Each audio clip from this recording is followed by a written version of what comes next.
Boa tarde, senhoras e senhores. Nada mais agradável que retornarmos do nosso almoço com uma palestra do professor Clóvis de Barros Filhos, trazendo o tema A Vida que Vale a Pena Ser Vivida. Professor Clóvis é doutor e livre docente pela Escola de Comunicação e Arte da USP, consultor e pesquisador. Suas palestras são muito conhecidas por trazerem experiências e discussões relevantes sobre comportamento humano, sentimento, filosofia e ética. Desejamos que todos desfrutem deste nosso primeiro painel da tarde, que inicia o último bloco de palestra do Congresso do nosso ano. Passo a palavra ao professor Clóvis. Muito obrigado.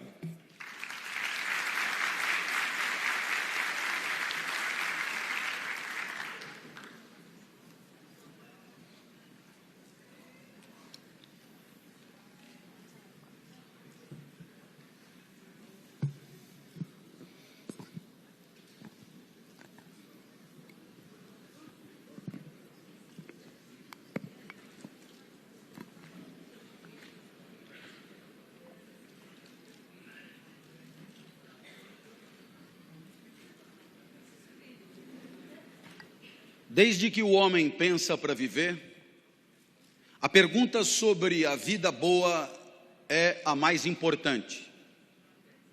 Em relação a essa pergunta, todas as outras são secundárias. Você que aprendeu tantas coisas, decorou os afluentes da margem esquerda do rio Amazonas, a função das organelas citoplasmáticas, que seno quadrado de θ mais cosseno quadrado de θ é igual a 1, talvez deva admitir que diante da pergunta sobre o que tem que acontecer na vida para você ser feliz, todas essas informações são secundárias, se não meio ridículas. A verdade é que a reflexão sobre a vida boa atravessa os séculos e o homem sempre deixa registros na história do pensamento daquilo que sempre considerou o filé mignon da vida, o que de mais importante deve acontecer para que ela seja bem-sucedida. Lá na mitologia, Homero escreveu a Odisseia, e a Odisseia, você sabe, é a aventura de Ulisses. Ulisses é o nosso herói, a Odisseia é a sua aventura. Ulisses era rei em Ítaca, e foi convidado para participar de uma guerra dos gregos contra Troia. O porquê dessa guerra?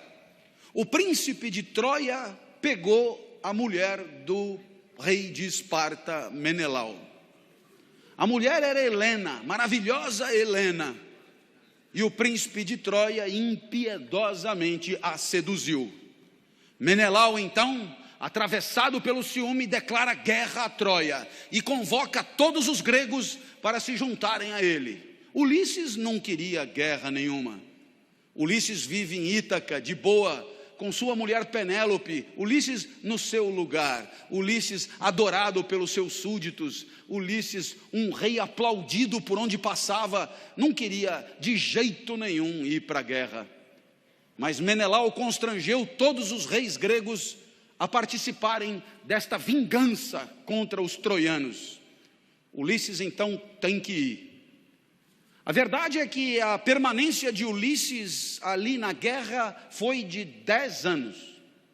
E durante esse tempo, os troianos na verdade estavam ganhando a guerra. Os gregos estavam tomando um pau. E aí Ulisses teve a ideia que você conhece, a do famoso cavalo de Troia. Encheu o cavalo de Troia de soldados e deu de presente para os troianos. Os troianos enchendo a cara, comemorando a vitória, os gregos desceram de dentro do cavalo e ganharam a guerra. O cavalo devia ser grande. Aí então Ulisses volta para casa. Foi condecorado o herói, mas durante a guerra, Ulisses fez uma bobagem. Ele furou o olho do cíclope Polifemo, filho de Poseidon, deus dos mares. E, meu amigo, ele furou o olho do deus dos mares, do cíclope, do filho dele, e aí não prestou. E o que é pior, um cíclope só tem um olho. Poseidon, então, enraivecido, resolve aborrecer Ulisses. E Ulisses vai levar 10 anos para voltar para casa. Claro, deus dos mares, na Grécia, tinha tudo para aborrecer Ulisses. E Ulisses não conseguia voltar para casa. Dos 10 anos que Ulisses levou para voltar para casa, 7 anos foram passados na ilha de Calipso. Calipso, uma deusa grega, dizem que maravilhosa. Imagine como quiser. Afinal é mitologia, nada disso existe mesmo. Eu imagino Calipso mais ou menos com o sorriso de Isis Valverde. O resto de Juliana Paz. E glúteos de Paola Oliveira. Assim é a minha Calipso. E Calipso se apaixonou por Ulisses. E aí então Ulisses queria cair fora, e Calipso tinha uma ilha que era quase que um resort 5 estrelas. Ela tinha ninfas a seu serviço. Era uma espécie de paquitas que estavam ali limpando, fazendo churrasquinho, assando a lagosta. E aí você, mas que espécie de castigo é esse com uma mulher dessa, com ninfas, num lugar paradisíaco? Mas toda noite Ulisses ia para a praia chorar, porque ele queria voltar para Penélope, para Ítaca, para os braços da sua amada, para o seu lugar. E aí então, Zeus manda que Calipso liberte Ulisses. Zeus é o deus dos deuses. Calipso é uma deusa de quinta. Ela tinha que liberar Ulisses. Então ela tenta uma última cartada. Ela vira para Ulisses e diz: malandro, é o seguinte, eu tenho que te liberar, mas se você ficar comigo, eu te dou a eternidade. Imagina, isso significa virar Deus. Ulisses era mortal, humano, que nem nós. E Calipso estava propondo a ele a eternidade, e com uma cautela. Porque não adianta nada propor a eternidade com você envelhecendo, daqui a pouco você já está no chão, parece uma uva passa, impróprio para o consumo. Então, Calipso diz: eu te dou a eternidade e a juventude, vai ser eternamente assim, espetacular, viril e tal. E aí Ulisses tinha essa proposta na manga, e a resposta que Ulisses dá é a primeira grande resposta da história da filosofia para a vida boa. É preferível uma vida de mortal, uma vida de humano, vivida no seu lugar, no lugar certo, do que uma vida de Deus, no lugar errado. Agradeço a sua proposta. Ulisses vai embora. Está dada aí a primeira grande lição da história do pensamento ocidental. Existe um lugar para você, um jeito certo de você viver, que tem a ver com a tua natureza, que tem a ver com as tuas especificidades, talentos e dons naturais. Se você estiver no lugar certo, a vida tem tudo para ser boa. Mas se você não estiver no lugar certo, nem Calipso resolverá o seu problema. É exatamente aí que a filosofia começa. O que será que a vida tem que ter para valer a pena? E o primeiro grande pensador será Aristóteles. 350 antes de Cristo, Aristóteles garante que o filé mignon da vida, o que definitivamente tem que acontecer, aquilo que você tem que buscar do nascimento à cova, é a excelência de si mesmo. E a excelência de si mesmo é o pleno desabrochar da própria natureza. É ir o mais longe possível, dados os recursos naturais que são os teus. E assim, você imagina que Um pequeno desenhista buscará a excelência no desenho. O pequeno cantor buscará a excelência no canto. E assim Neymar buscou a excelência jogando futebol. César Cielo buscou a excelência nadando. Haverá quem tenha talento para cálculos matemáticos, haverá quem tenha talento para a venda, haverá quem tenha talento para o convencimento, outros têm talento para a explicação, tornar ideias complexas, discursos simples. Haverá tantos talentos e habilidades, e você viverá bem, você será feliz. O filé mignon da vida é ser o mais perfeito possível de si mesmo, buscar a excelência da sua própria especificidade, e aí a vida terá tido sucesso. É o que acontece com a planta.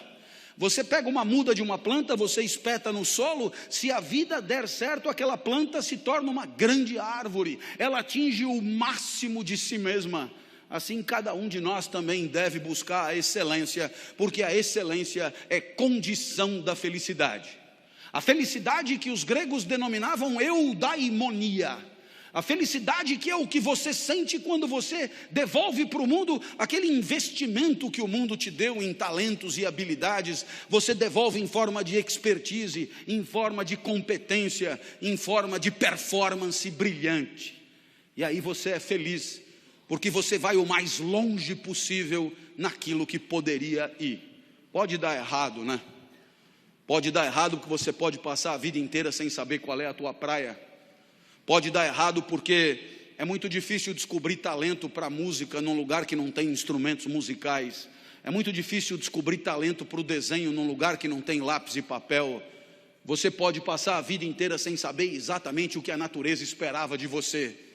E aí, é claro, você vai viver de qualquer jeito, sem saber exatamente qual é a tua praia, quais são as tuas forças e os teus recursos. Você acaba vivendo aonde tem lugar, você acaba se encostando aonde deixam. E aí a vida tenderá a ser medíocre, menos perfeita, menos excelente, menos espetacular. E aí ela é sem graça. Assim foi a minha até os 13 anos, completamente sem graça.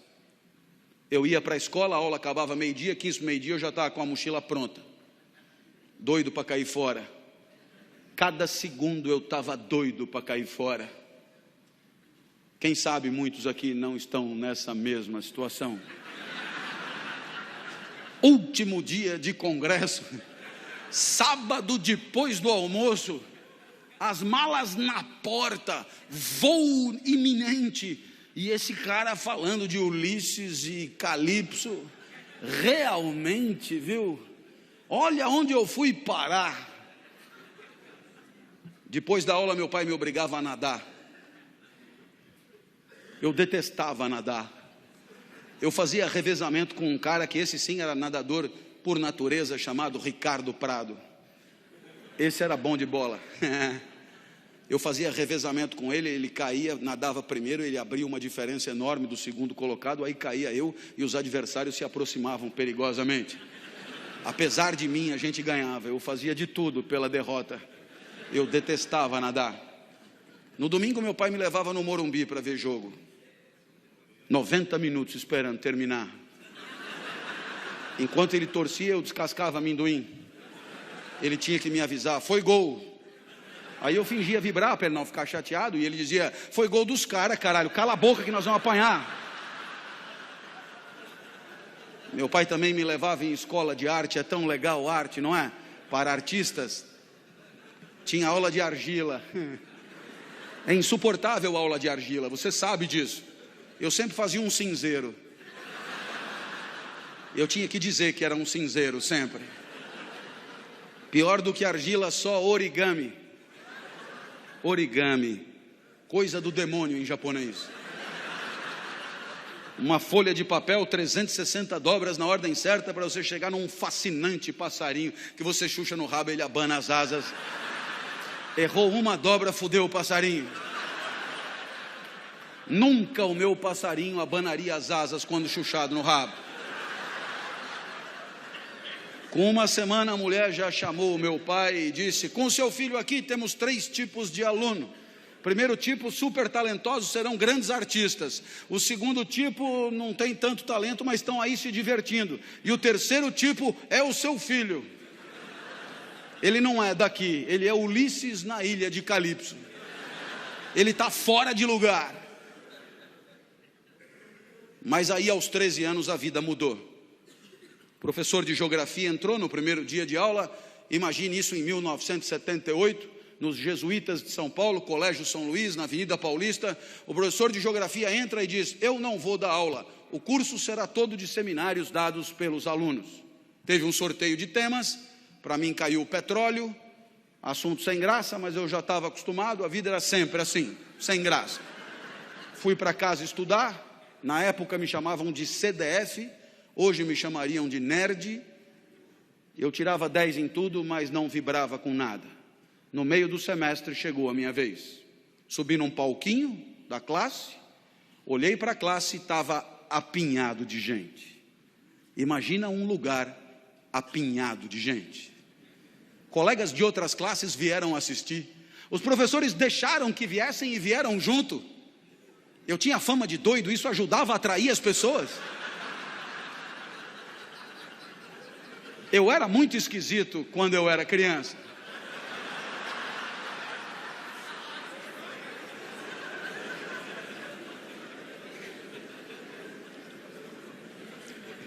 Eu sei o que você pensou, mas eu era muito mais esquisito quando eu era criança. Eu sei que pela primeira vez, quando eu olhei todo mundo ali, eu me senti bem, foi legal estar onde eu estava. Pela primeira vez eu me senti Ulisses em Ítaca. Pela primeira vez eu estava no lugar certo, Aristóteles do lado comemorava. Pela primeira vez aquele lugar era adequado para mim, como a várzea é adequada para o arroz e o deserto ao cactus. Pela primeira vez daquele lugar eu não queria ter saído nunca. Para ter certeza que ia demorar o máximo de tempo possível, eu não começava. E olhava para todos em silêncio, os colegas se cutucavam, esse cara é mais doido do que eu imaginava. O professor me ameaçou, comece eu vou lhe dar 0. Eu tive que começar, cheio de entusiasmo, falei tudo o que eu sabia sobre o petróleo. Mas eu falei rápido demais. Quando eu acabei, faltavam 50 minutos ainda. Um colega disse: professor, deixa ele continuar falando, é tão legal o jeito que ele fala. E o professor disse: ele que fale, a aula é dele. Nossa, que dilema, que dilema. Eu não queria sair dali, mas não sabia mais porra nenhuma para falar. Então eu decidi inventar sobre o petróleo. Quando eu decidi inventar, eu lembrei do meu pai. O meu pai sempre foi a pessoa mais importante da minha vida. Foi o meu pai que me criou. E o meu pai, ele nunca estudou. Mas ele dizia coisas que depois eu encontrei na filosofia mais sofisticada. Você certamente já ouviu falar de um pensador do século XIX chamado Nietzsche, que escreveu uma obra complicadíssima intitulada Assim Falava Zaratustra. Pois muito bem, nessa obra tem uma fala que meu pai dizia praticamente com as mesmas palavras. Olha só a comparação. O filósofo dizia: demore o tempo que for para perceber o que você quer da vida. E o meu pai dizia: não tenha pressa na hora de viver. Aí o filósofo dizia: percebendo o que quer da vida, não recue ante nenhum pretexto. E o meu pai dizia: para trás nem para pegar impulso.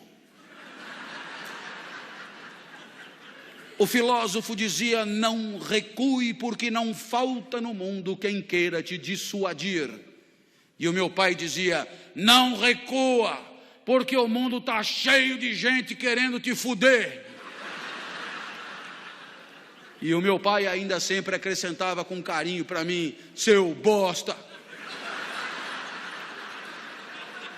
Eu lembrei do meu pai, eu me empertiguei, ali não tinha mais como recuar, e eu disse: bem, o que eu falei até aqui está no livro de vocês, é só ler, está fácil, a partir de agora eu peço que anotem,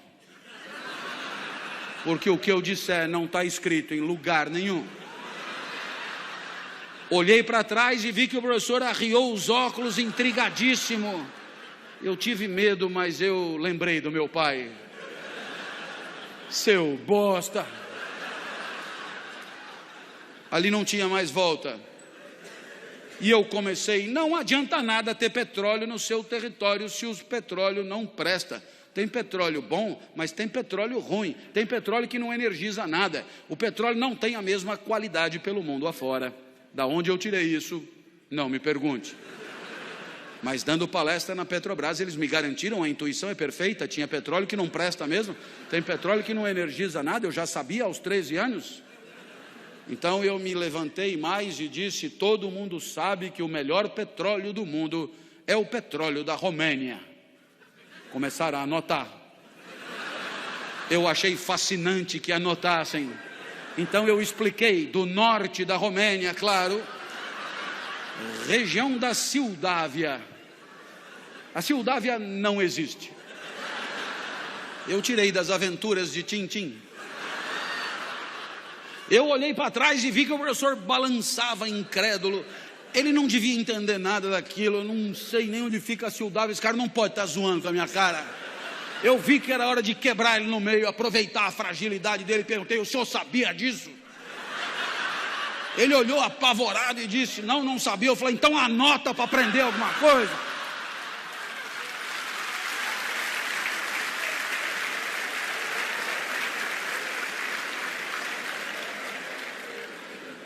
Estava difícil de você aplaudir, hein? Eu sei que...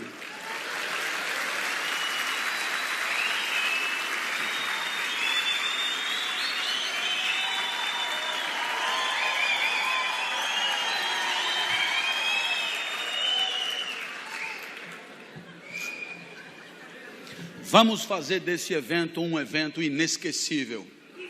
Eu vou fazer o melhor que eu puder aqui. Pode vir comigo?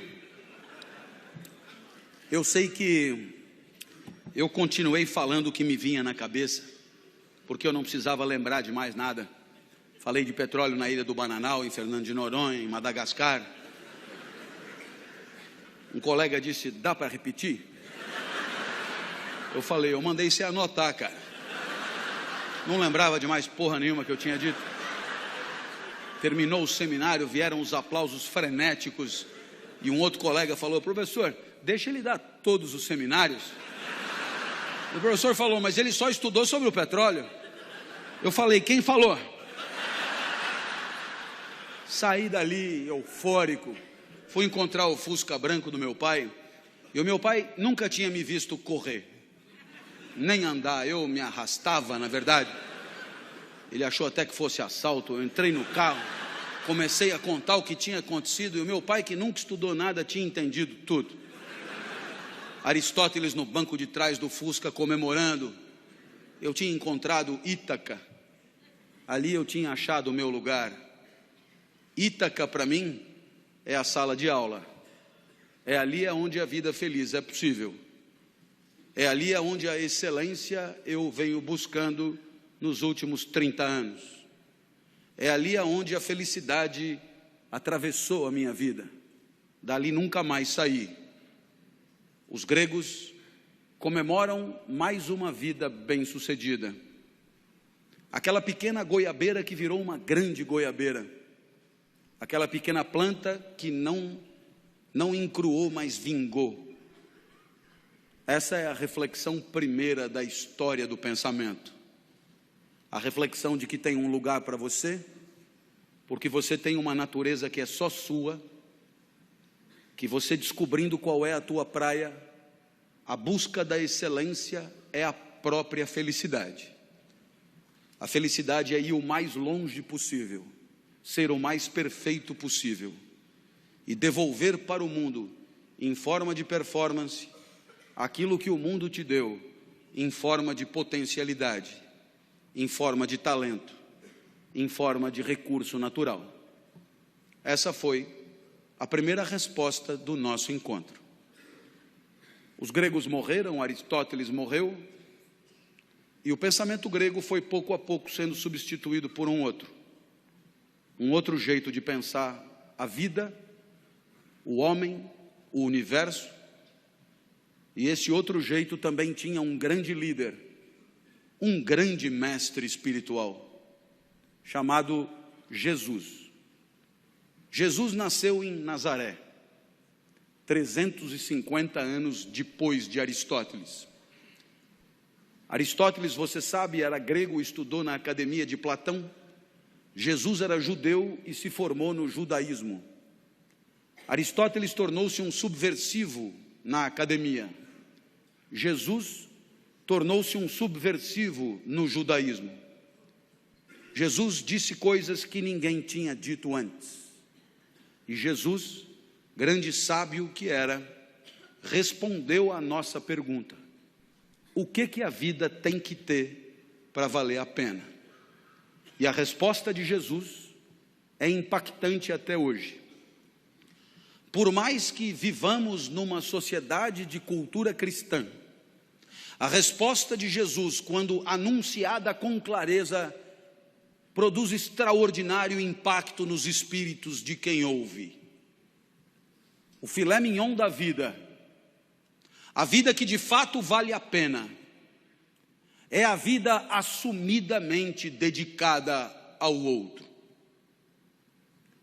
Isso é absolutamente incrível, sobretudo para nós, acostumados a ouvir que o sucesso da nossa vida tem a ver com o nosso próprio ganho, com a nossa própria riqueza, com o nosso próprio conforto, com o nosso próprio poder. Jesus dirá mais ou menos o contrário.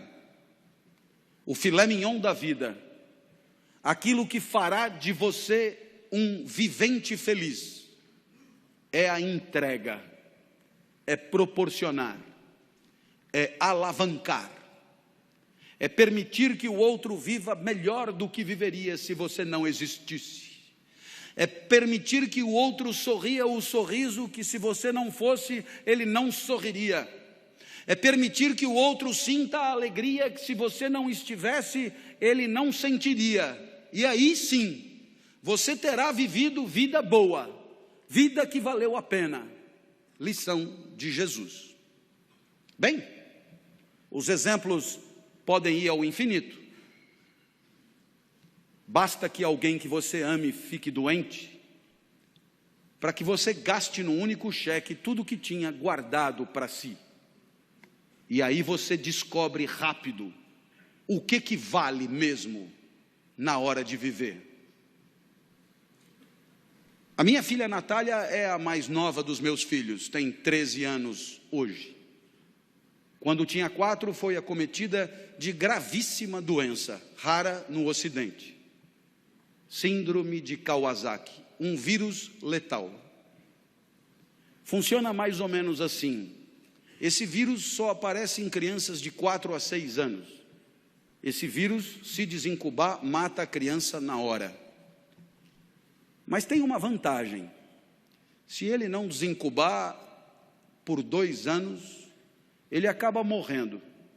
E a criança está definitivamente curada. 2 anos só. 2 anos esperando. Eu olhava para minha filha na UTI e eu me dizia: por que não troca? Eu fico no lugar. A vantagem é óbvia. Eu fico aqui e a criança fica livre disso. Como não estava dando certo, eu fiz proposta irrecusável. Pegue 20 crianças com isso. Ponha os 20 bichos em mim e liberte as 20 crianças. Agora a vantagem é mais do que óbvia. Não esqueça de pôr a minha filha no meio. Bem, pensando assim, eu aprendi coisas sobre mim. Coisas que eu não sabia. Eu aprendi que para mim a vida não era o bem de maior valor. Continuar vivo não era o mais importante. Porque se fosse o mais importante, eu não trocaria. Se fosse o mais importante, eu jamais faria aquela proposta. Então, naquele momento, eu aprendi que havia alguma coisa que valia mais do que continuar vivo. Eu aprendi, então, a maior lição de Jesus de Nazaré. A maior lição. o que mais vale na vida, o filé mignon da vida. Eu aprendi que o amor vale mais do que a própria vida. Por isso propunha a troca.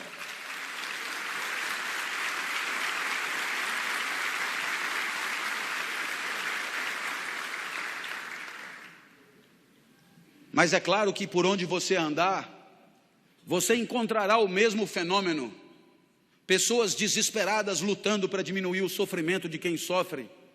Na Boate Kiss em Santa Maria, nos desmoronamentos em Petrópolis e Teresópolis, nos incêndios em São Paulo, pessoas completamente despreparadas se atiravam no perigo em nome da proteção da vida alheia. Você encontra isso por onde você andar.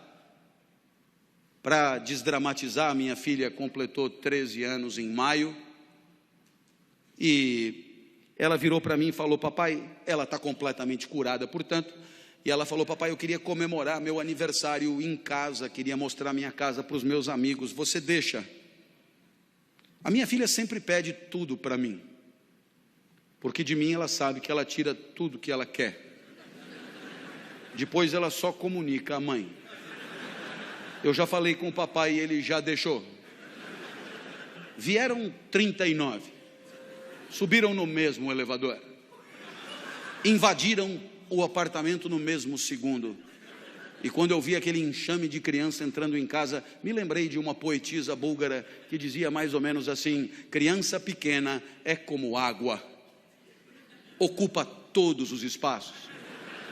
Eu me tranquei no quarto, mas a poetisa tem razão, todos os espaços. Papai, queremos brincar aí também. Minha filha, para onde você quer que eu vá?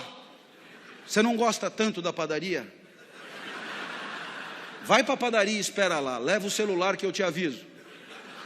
E aí eu te pergunto, que espécie de idiota passaria 3 horas de sábado numa padaria, esperando que uma criança o autorize a voltar para sua própria casa? Esse idiota somos todos nós, não somos? Que um dia percebemos que o sorriso da criança amada vale qualquer padaria. Minha filha me autorizou a voltar, e quando eu cheguei em casa, porque ela é muito legal, ela virou para mim e disse: papai, muito obrigado por ter deixado, eu me diverti muito. Eu sou emotivo, rapidamente as lágrimas brotam, e ela continuou então inapelável: eu queria te dizer mais uma coisa, eu adoro ser sua filha. Nossa, eu para ouvir aquilo passaria uma semana na padaria. Eu acho que eu abriria uma padaria. Nesse momento você poderia imaginar que o exemplo de Jesus encontra abrigo em situações de afetos familiares. E você poderia imaginar que aqui é trabalho, evento profissional, competidores à flor da pele, com sangue no olho e faca nos dentes. A lição de Jesus não encontraria lugar aqui. Eu tendo a discordar. Há 30 anos, como professor universitário, me perguntam por que escolhi essa profissão. E eu costumo brincar dizendo que Jesus explica. Porque se a vida boa é a vida dedicada aos outros, se o filé mignon da vida é a vida onde cada joule e cada caloria é destinada a alegrar quem está na frente, se a vida boa é a vida em que o outro e o seu desabrochar são o maior valor, admita que a minha profissão é imbatível. Tudo é pelo aluno, é para o aluno, é em função do aluno. É o aluno que aprende, é o aluno que se forma, é o aluno que se capacita, é o aluno que se prepara, é o aluno que se posiciona no mercado, é o aluno que volta para você depois que está trabalhando para continuar estudando. Tudo é por ele, cada aula preparada, cada livro escrito, cada ensinamento dado é para que ele possa pensar melhor e viver melhor. Nada volta, nem salário tem. É evidente que é pelo aluno. Mas eu falo do professor a título de exemplo. Todas as demais profissões podem ser assim. Quando o médico volta para casa à tarde e às 4 da manhã é acordado ao se levantar, ele talvez ganhe mais do que o professor, mas não é por causa disso que ele levanta. Nem ele, nem o dentista, nem o advogado, nem o psicólogo, nem ninguém. E aí eu costumo dizer, disse até uma vez num evento de mídia que depois na internet atravessou o país, que trabalhar é quebrar o galho de alguém. Trabalhar é quebrar o galho de alguém com conhecimento de causa. Trabalhar é quebrar o galho de alguém com formação. Trabalhar é quebrar o galho de alguém com método, com expertise, com protocolo. Mas trabalhar é, antes de tudo, quebrar o galho de alguém. Feliz daquele que consegue enxergar na alegria do outro o resultado das suas ações, do seu investimento, da sua dedicação e do seu empenho. E é evidente que alguém como você, que trabalha com um valor maior de felicidade, que é a segurança, é evidente que alguém como você tem claro no seu espírito, que se você se empenha por progredir,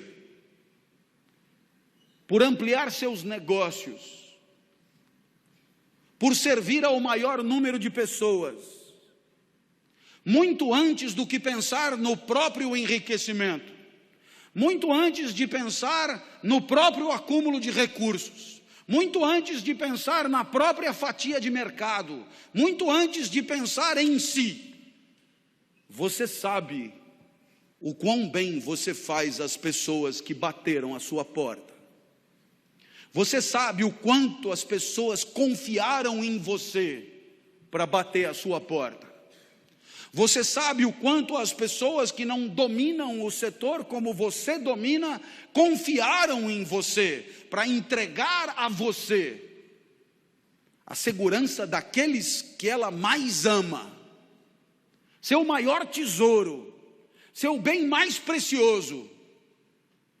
E você enxerga isso, entende a responsabilidade que é a sua, e sabe que a tua maior responsabilidade não está na simples ampliação dos teus negócios, mas está na proteção daqueles que acreditaram em você, na proteção daqueles que em situação de não defesa, de situação de insegurança, vieram bater a porta e confiaram nos serviços que oferecem. Portanto, você entende que só isso dará a você a dimensão do sentido do trabalho, o sorriso do outro, muitos outros, mas muitos outros, famílias inteiras, enorme quantidade de gente que sorri um pouco mais, por se sentir um pouco mais seguro. Aí está o sentido do seu trabalho. O resto é tabela, números, gráficos, de frieza impiedosa, e que pouco ou nada justificariam o seu empenho extra, a sua dedicação extra, porque é exatamente olhando no olho daqueles que confiam em você, que você se sente importante, e não contribuindo com números frios e porcentagens que nelas mesmas nada querem dizer. Essa é a lição de Jesus de Nazaré, até porque você um dia vai perceber que não precisa jantar 5 vezes na mesma noite, jante só 4, vai fazer bem para você, e você terá gente feliz do lado, gente que não ia comer, te fazendo companhia. Uma homenagem a Jesus, segundo o sábio do nosso encontro.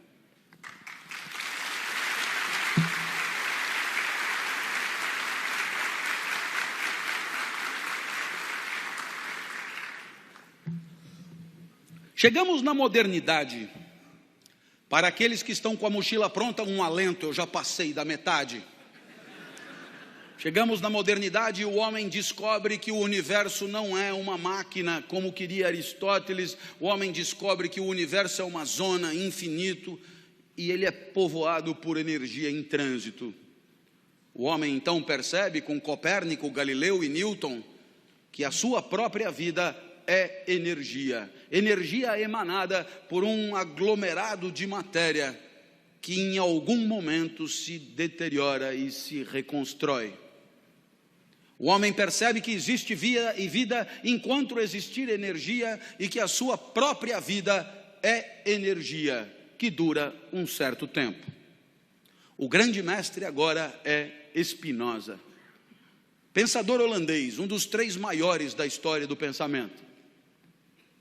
Spinoza pensará simples assim: se a vida é energia, a vida boa é com muita energia. Essa energia que é a nossa, ele vai denominar de potência de agir. Anote aí, potência de agir.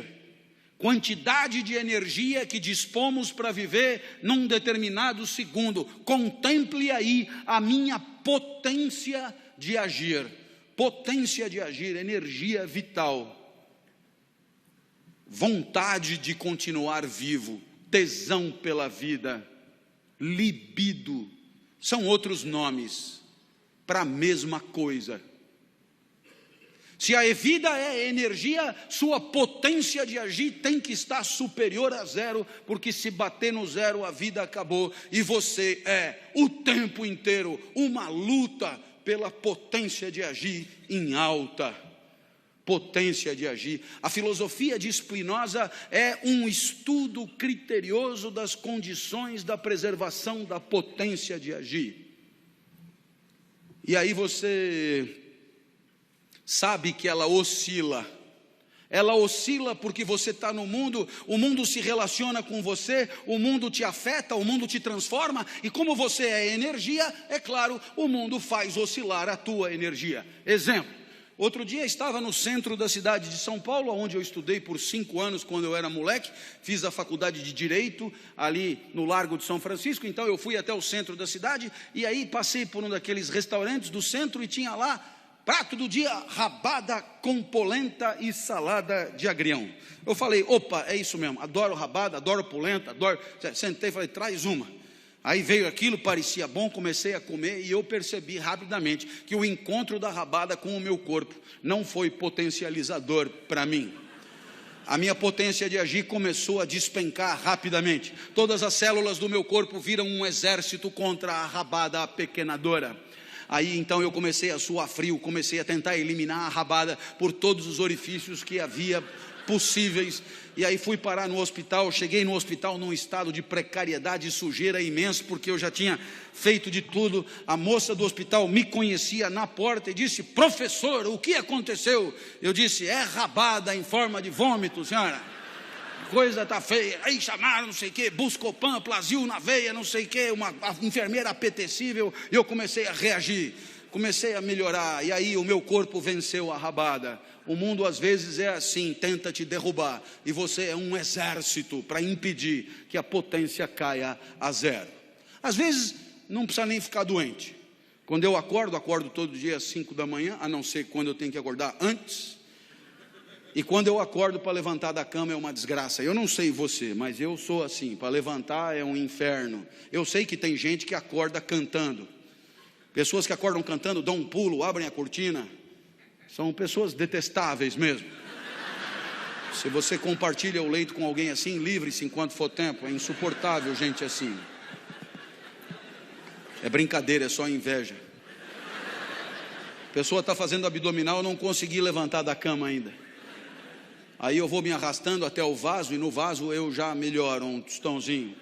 Ganho de potência de agir. Tomo uma ducha, ganho de potência de agir. Tomo um cafezinho, dou uma espertada, ganho de potência de agir. Saio de casa às 6h30 para não pegar trânsito, deixo minha filha na escola, passo na frente do estádio do Pacaembu, venho por dentro de um bairro chamado Vila Madalena para não pegar trânsito, chego na cidade universitária, no bairro do Butantã, grandes espaços, grandes áreas verdes. Aí começa a chegar os alunos, eu começo a falar, e é impressionante como eu gosto do que eu falo. Impressionante como eu me encanto com o que eu mesmo digo. É impressionante. Eu por mim me ouviria eternamente. Você sabe que você me ouvindo aí deve estar pensando, esse cara é insuportável. Realmente ele é insuportável, ele é de uma arrogância sem par. Não é não, pense o que quiser, mas reflita comigo. Você já percebeu que você está sempre do seu lado? Não tem como mandar você e ficar. Aí você pensa e diz, o senhor fala como se eu fosse dois, mas é você e a consciência que você tem de você. Na filosofia isso chama transcendência do ego. Você quer ver como são dois? Você faz uma cagada e diz, caralho, olha o que eu fiz. São dois, quem fez a cagada e quem, né? Você olha no espelho, vê que engordou, são dois. Você diz, o gordinho e quem viu que engordou. Um fica puto com o outro. Você encontra alguém topograficamente exuberante, decide ir, investe pesado, paga uma coca, motel Vesúvio, R$ 9,90. E você que sempre foi um demolidor, nunca nada ficou de pé, né? Boneca inflável, tomada, buraco de fechadura. Você nunca deixou nada barato. Naquele dia, não é todo dia que tem pão quente. Naquele dia a verticalidade foi pífia, insuficiente. E aí que você vê que você é dois mesmo. Aí são inseparáveis. É o broxa e o envergonhado. Esses dois não se separam nunca.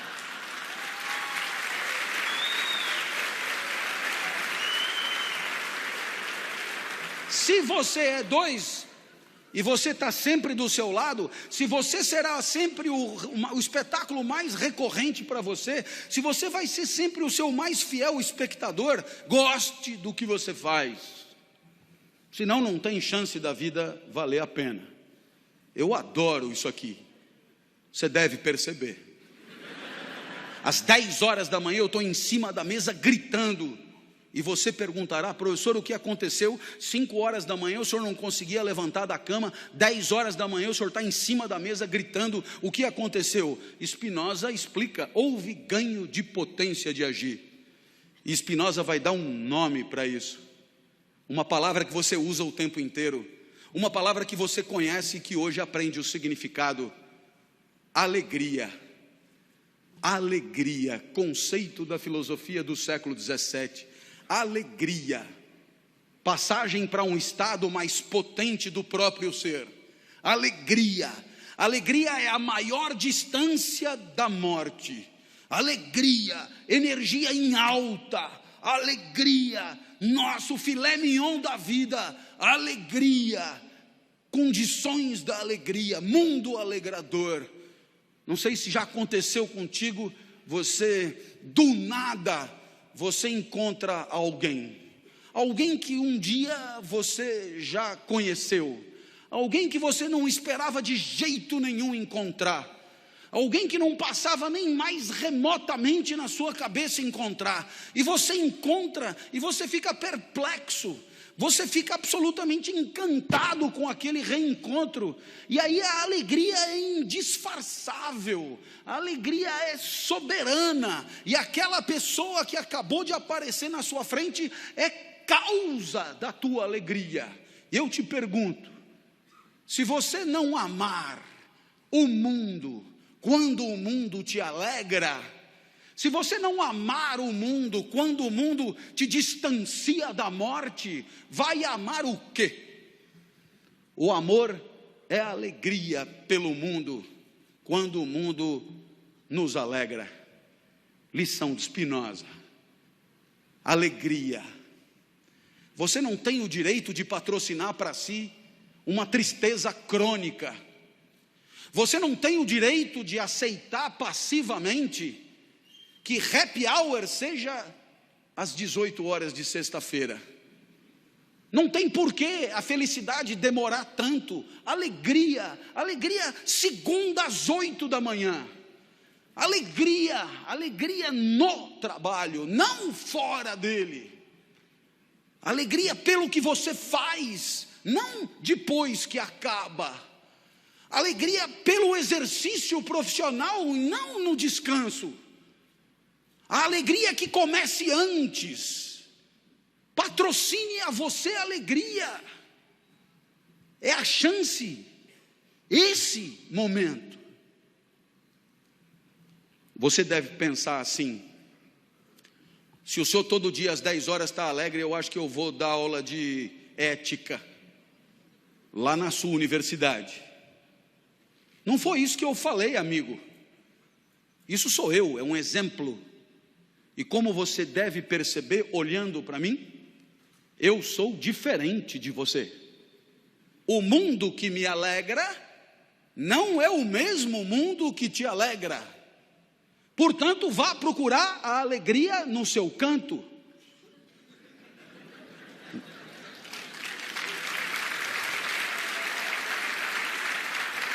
E nesse momento você poderia dizer: ponha no PowerPoint dicas de alegria para todos. Não preciso fazer isso. Vá na livraria e compre 10 lições para ser feliz, 10 lições para ser líder, 10 lições para ser sucesso, passo a passo da liderança, como eliminar seu chefe, como passar perto do seu adversário, como dar prazer na cama, como líder de sucesso, casais inteligentes, inquietos, juntos, casais inteligentes, fora juntos, o poder da solução, o poder do trabalho, o poder da vida, o poder da língua. 50 dicas para ser feliz para sempre. Gente, não é salame, quem mexeu no meu queijo, quem não sei o quê. Tudo isso é a mesma coisa, faça isso e seja feliz. Mas, será possível? Outro dia, o último que lançou 50 dicas para ser feliz para sempre, estava à venda na caixa da livraria do aeroporto de Congonhas. Eu comprei o jornal e a moça falou: não quer levar o livro, R$ 9,90? Aí eu vi 50 dicas para ser feliz para sempre. E eu perguntei para ela: você leu? Ela falou: li. Aí eu falei: é bom? Ela falou: é. Eu peguei e falei: então você não vai morrer? Ela falou: eu não entendi. Eu falei: se está escrito 50 dicas para ser feliz para sempre, a primeira promessa é que você não vai morrer. Aí ela parou e disse: eu acho que é para ser feliz até morrer. Então não é para sempre. Está errado. Aí ela já estava arrependida de ter me oferecido o livro. Aí eu fiz uma última pergunta. Eu perguntei: como será que está o trânsito na 23? Ela falou: parado. Se eu comprar o livro e botar o livro do lado de fora do carro, os carros da frente vão abrindo o caminho e você passará livre. Os radares quebrarão e você irá a 120 por hora até em casa. É isso? Ela: não. Então não presta porra nenhuma o seu livro.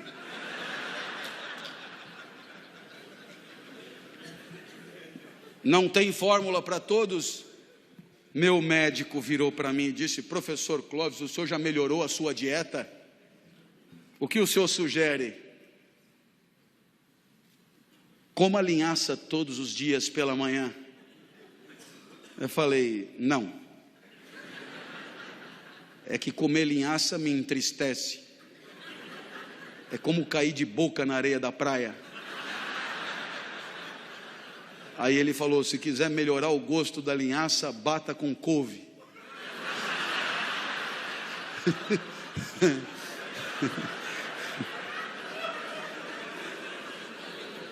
Eu falei: falando em couve, eu vou fazer uma feijoada sábado, quer vir?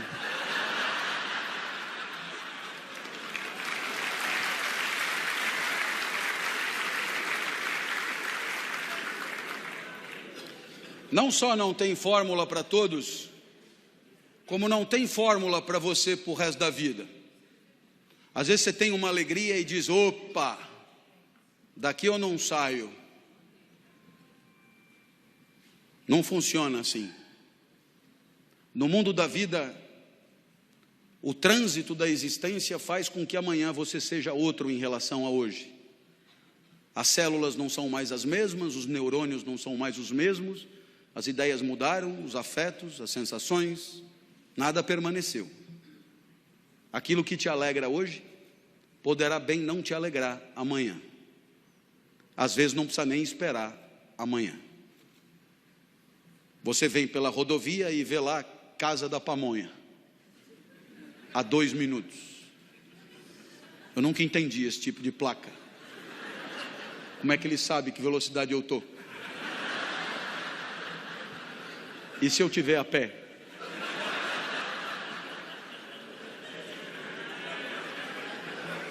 Aí você chega na casa da pamonha e o encontro com a pamonha começa pelo odor já no estacionamento. Você já saliva, aí você vê a pamonha amarelinha, aí você pega na pamonha quentinha, aí você abre a pamonha, tira o elástico, encapa a pamonha, desencapa a pamonha, desencapa a pamonha, desencapa a pamonha, desencapa a pamonha.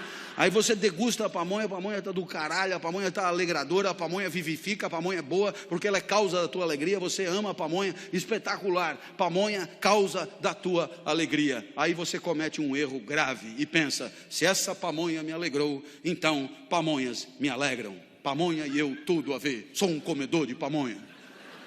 E aí você pede a segunda. A segunda gozado já não está tão boa. Você já percebeu como nunca a segunda é tão boa? A segunda já não está tão boa.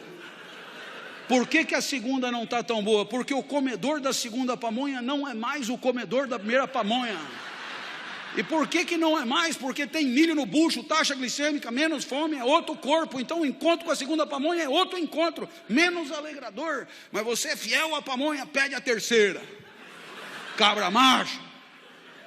Na 10ª pamonha você percebe que tem algum problema na sua teoria de comedor de pamonha. A 10ª pamonha desorganiza as relações vitais. A 10ª pamonha te apequena a potência violentamente. A 10ª pamonha já não consegue comer fora do vaso. Se você não parar, vai morrer. A mesma pamonha que te alegrou está na iminência de te matar. Em meia hora, hein? O que vale para a pamonha vale para qualquer coisa. Matrimônio, por exemplo. Quase sempre a lua de mel corresponde à primeira pamonha.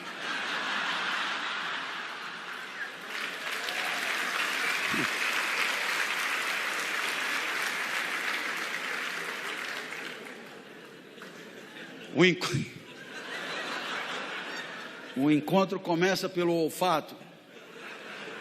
Aí você desencapa a pamonha, desencapa a pamonha, desencapa a pamonha, docinha, amarelinha, quentinha, um espetáculo. Depois de 5 anos não aguenta mais ver a pamonha. Aí você resolve inovar e pede para comer um curauzinho. Mas quem entende de espiga sabe, não é todo dia que tem curauzinho. Curauzinho desanda.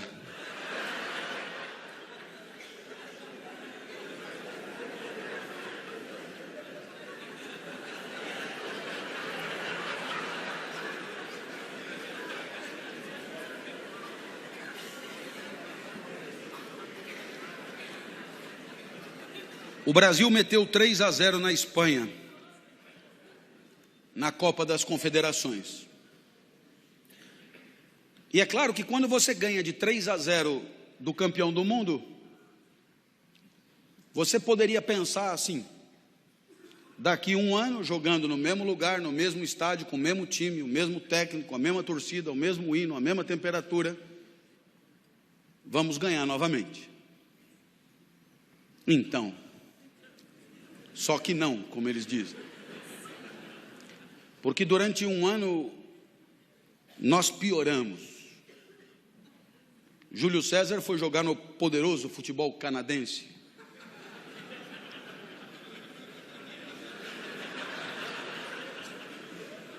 Daniel Alves questionado no Barcelona.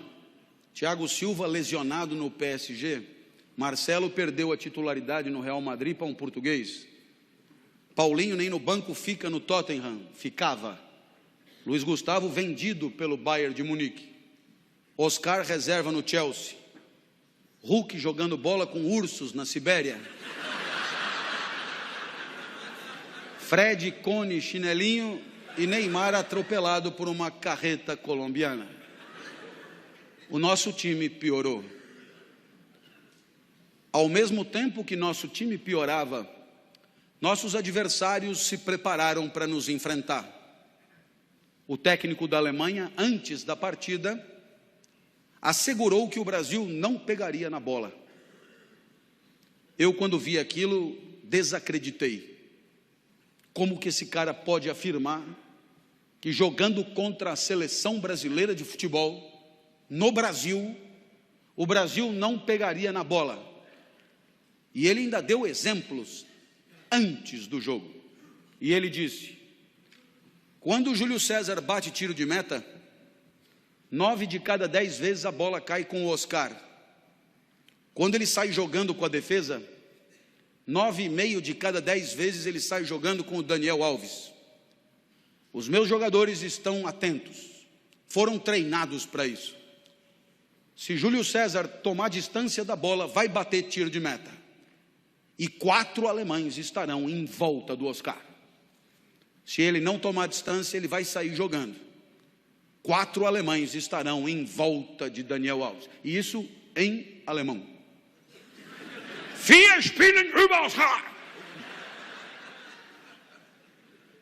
Então, eu espero que você tenha percebido que depois de 7 pamonhas, talvez tenhamos tido uma excelente oportunidade para uma lição que nos interessa a todos. A vitória de ontem não faz de você um vitorioso por definição. Não é porque aqui nasceram Pelé, Rivelino, Tostão, Garrincha, Didi, Sócrates, Zico, Falcão, que o Brasil é o país do futebol. Eu sei que pode ser chato de ouvir, mas é muito lúcido. A vitória de ontem é a vitória de ontem. A vida é uma sequência de encontros inéditos com o mundo. A vitória de ontem e a alegria de ontem não garantem por si a alegria de hoje. Sobretudo num mundo que se transforma numa velocidade insólita, brindando a todos com complexidade inédita. Assim, as competências que você teve um dia para se alegrar, talvez sejam insuficientes para hoje, porque durante a semana surgiram problemas para os quais você não tem competência. Você terá se transformado em uma semana de vitorioso em fracassado, de alegre em triste. Portanto, a lição de Spinoza é uma lição de humildade. Humildade diante da vida. Não é porque em algumas vezes na minha vida eu triunfei, que eu triunfarei por definição, por decreto, necessariamente. É muito provável que hoje eu tenha que encarar uma dificuldade para a qual eu não esteja preparado. Portanto, se a vitória de ontem não faz de você um vitorioso, cada vitória exige uma nova preparação. Vocês devem imaginar que nessa vida que é a minha hoje de palestrante, cada vez mais palestrante, cada vez menos professor, a minha vida na universidade terminará em dezembro desse ano, depois de 30 anos. Nos dias de hoje, de cada 10 palestras que eu dou, 7 são sobre inovação. E essa preocupação é o resultado de um entendimento que me parece claramente apresentado por Spinoza. A certeza de que, se ontem você comemorou, é hora de baixar a bola, começar tudo de novo. Tivemos um ano entre a Copa das Confederações e a Copa do Mundo para descobrir algum novo talento. Tivemos um ano para identificar nossas fragilidades defensivas. Tivemos um ano para melhorar nossas jogadas de ataque. Tivemos um ano para assegurar fluência entre a defesa e o ataque. Tivemos um ano para nos preparar para uma eventual ausência de Neymar. Tivemos um ano para tanta coisa, mas nada disso aconteceu. Preferimos tirar foto. Preferimos lucrar. Preferimos acreditar que a alegria de ontem garantiria a alegria de hoje. Por quê? Porque é assim, o Brasil é o país do futebol, e os alemães são cintura dura. Essa prepotência, essa empáfia, que faz da alegria uma verdade eterna, desprepara para a vida. A humildade de entender que o mundo é sempre mais complexo do que nossa capacidade para diagnosticá-lo é condição de uma alegria que se repete. A vitória de ontem e a vitória de hoje. A vitória de ontem merecida, porque houve brio, preparo, dedicação. A vitória de hoje também merecida, mais merecida até, porque não sentamos nos louros da de ontem e nos preparamos tudo de novo, melhor ainda. Chegamos no mundo de hoje, e na hora de refletir sobre a vida que vale a pena, surgirá uma última resposta. Um último esforço, um último arranque. A resposta é do grande sábio Rousseau, Jean-Jacques Rousseau. Aquele mesmo da Revolução Francesa, que nasceu na Suíça, mas que ficou muito conhecido por ter ajudado com a sua inteligência a desencadear o processo revolucionário na França.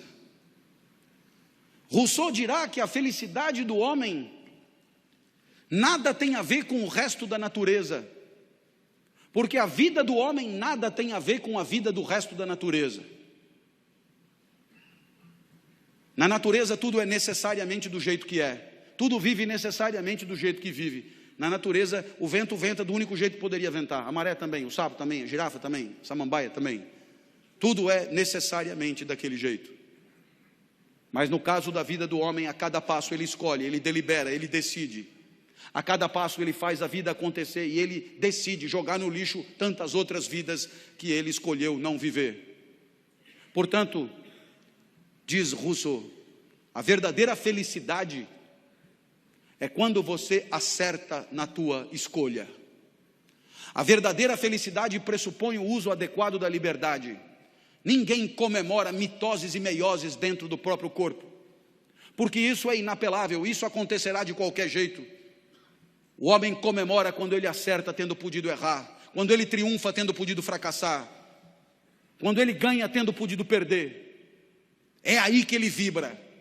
A felicidade do homem está ausente do resto da natureza, porque na natureza ninguém escolhe nada. Imagina uma pera grudada na pereira se ela pudesse decidir não cair. Está chovendo hoje, vamos sujar toda, melhor deixar para cair amanhã. E a pereira diz, melhor cair hoje, amanhã você vai estar madura demais, quando cair vai se esborrachar.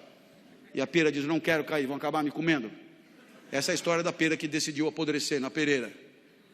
História ridícula.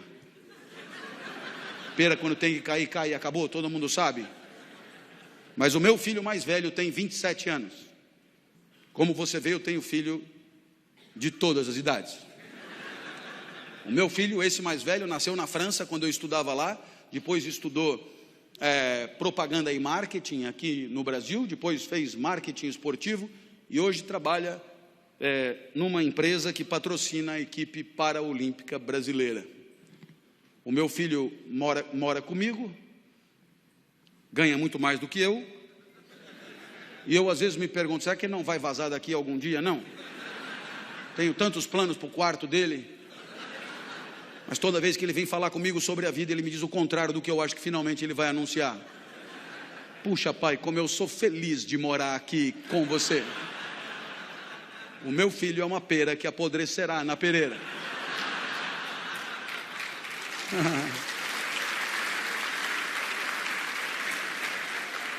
O exemplo de Rousseau não é o da pera, é o do gato, é bom também.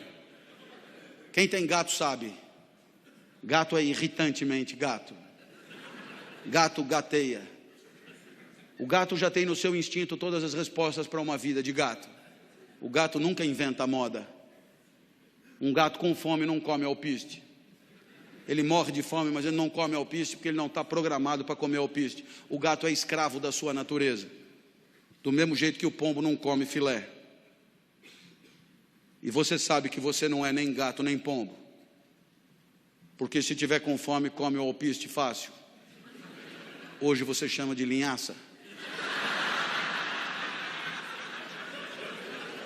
Se tiver com fome, come o filé assado, cozido na chapa, frita, cavalo, cru com ovo cru. Se o calo apertar, você come o gato, come o pombo. Boneca inflável. Antigamente se dizia que o céu é o limite, mas o homem já furou o céu há muito tempo. Para o homem não há limite. O homem inventa, cria, improvisa, inova, empreende, pensa em soluções nunca pensadas para situações nunca vividas antes. Ninguém na natureza vive assim. Ninguém na natureza tem que viver assim.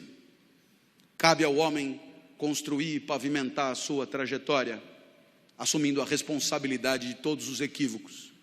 Porque no nosso caso, todos nós poderíamos estar em outro lugar que não este. Se estamos aqui, é porque escolhemos assim. Da mesma maneira que a nossa vida resulta da nossa escolha livre, assim também a nossa convivência. Somos livres para decidir como queremos conviver. No formigueiro as formigas convivem, mas é daquele jeito. Tudo é necessariamente daquele jeito. No nosso caso, pode ser diferente do que é. A nossa sociedade pode ser diferente do que é. A nossa convivência pode ser diferente do que é. Somos livres para decidir como queremos conviver. E no ano passado, num pequeno livrinho, diálogo com meu grande amigo Cortella, propus a definição de ética: inteligência compartilhada a serviço do aperfeiçoamento da convivência. Não há ética no formigueiro, mas há ética entre nós, porque entre nós há liberdade para fazer da nossa convivência algo diferente e, portanto, melhor. Por isso eu digo aos meus alunos no primeiro dia de aula: só a primeira aula é obrigatória, porque nessa primeira aula, exercício de ética número 1, vamos livremente decidir como queremos conviver. Que todos falem. Não se trata de ter direito de falar, mas o dever de levantar a mão e dizer o que pensa, o que sonha, o que pretende, o que sempre quis dizer. Eis a oportunidade, fale. Vamos construir uma sociedade nova, começando do zero, virando a página. Fale, levante a mão, não engula mais, fale. A gente fala, e depois no final da aula eu digo: a partir de agora você volta se quiser. Quase todo mundo volta. E alguns ainda trazem a mãe. Professor, eu voltei para casa, contei para minha mãe como foi a primeira aula, minha mãe não acreditou, trouxe para ela ver. Dá para ela entrar? Deixa eu ver a mãe primeiro. O que o menino queria mostrar para a mãe? O que nós combinamos. E o que nós combinamos são princípios de convivência, que são inalienáveis, que não podemos abrir mão, que valem tanto que chamamos de valores. Valores, atributos de conduta inalienáveis, garantidores da melhor convivência possível, segundo a nossa inteligência livre. O que eu tinha prometido na primeira aula: aguerrimento didático. Eu não prometo genialidade nem brilhantismo, porque eu não posso prometer, mas aguerrimento eu prometo, e aguerrimento tem. Cada vez que eu me exaltava, o menino cutucava a mãe: olha, eu falei. E a mãe sorria. Os dois encontraram o que vieram encontrar, o que vieram procurar. Na terceira aula, a mãe trouxe a irmã, melhor do que ela ainda. E hoje as aulas são acompanhadas por, em média, 60 mil pessoas na internet, porque você costura relações de confiança toda vez que você é fiel aos valores que afirma respeitar. Uma senhora de uma liga de senhoras religiosas me ligou: professor, eu sou sua aluna do programa de terceira idade lá da universidade, acompanho o senhor há tanto tempo, e um sonho para mim, eu queria que o senhor desse uma palestra na nossa liga. O senhor viria? Com muito prazer, senhora. Professor, eu sei que o senhor é um profissional, mas o dinheiro que a gente arrecadar vai todo para as crianças com câncer. Tudo bem para o senhor? Com muito prazer, senhora. Só mais uma coisinha, professor. Eu tenho umas amigas mais idosas do que eu. Pensei, nossa, elas vão conseguir chegar? Não, elas já moram lá, não dá para o senhor pegar leve, dá uma maneirada, pega leve na energia, nos exemplos, nos palavrões, não custa nada. Dá não, dona, dá não. Isso aí sou eu, é meu jeito, eu não posso prometer, eu não vou cumprir. Quando eu começar a falar, eu vou enfiar o pé na jaca, não tem conversa, não dá não. E depois quem é que vai comprar a porra dos ingressos?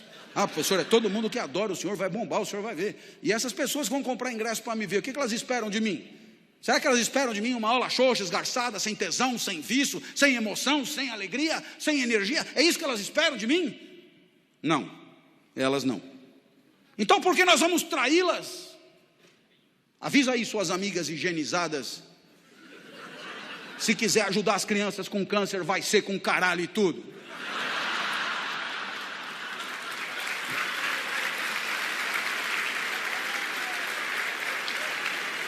Eu nunca falei tanto caralho numa palestra como naquela.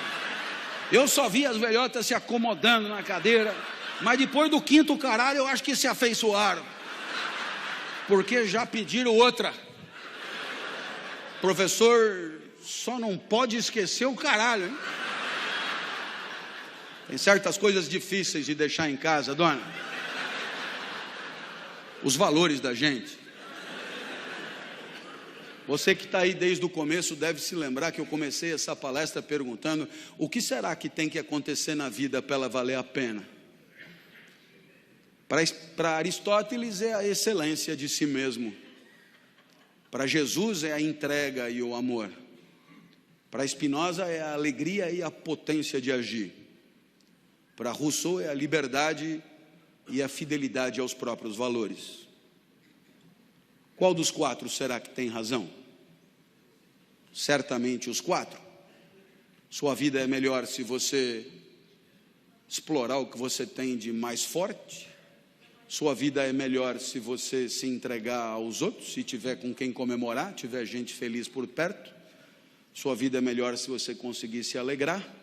Sua vida é melhor se você decidir com inteligência e com fidelidade. Por isso os quatro falam em felicidade.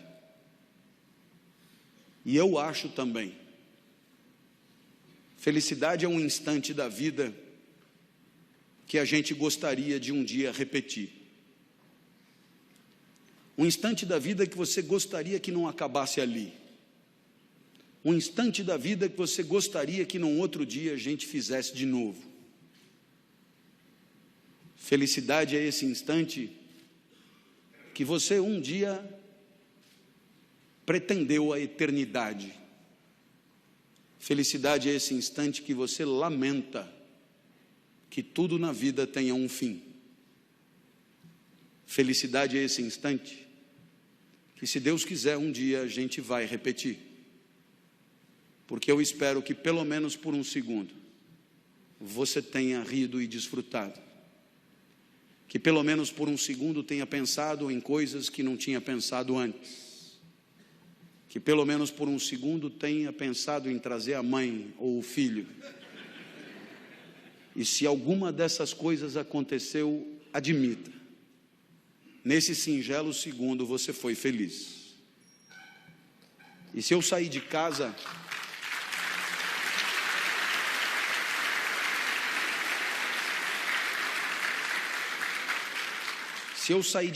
para vir até aqui hoje, a minha única meta, aliás, a meta que todos deveríamos perseguir, a meta das metas, proporcionar a alguém que eu nunca vi, proporcionar a alguém que eu não conheço, e que talvez não venha a conhecer nunca, um mísero segundo de felicidade. Se todos nós nos dispuséssemos a ter como meta a felicidade daqueles que confiam em nós, todos nós patrocinaríamos para nós mesmos uma sociedade mais digna, uma sociedade mais honesta, uma sociedade mais justa e, portanto, uma sociedade para deixar para os nossos filhos. Tomara você tenha sido feliz por um segundo. Tomara eu tenha conseguido o que eu pretendia. Oxalá um dia repitamos. Até a próxima, se Deus quiser.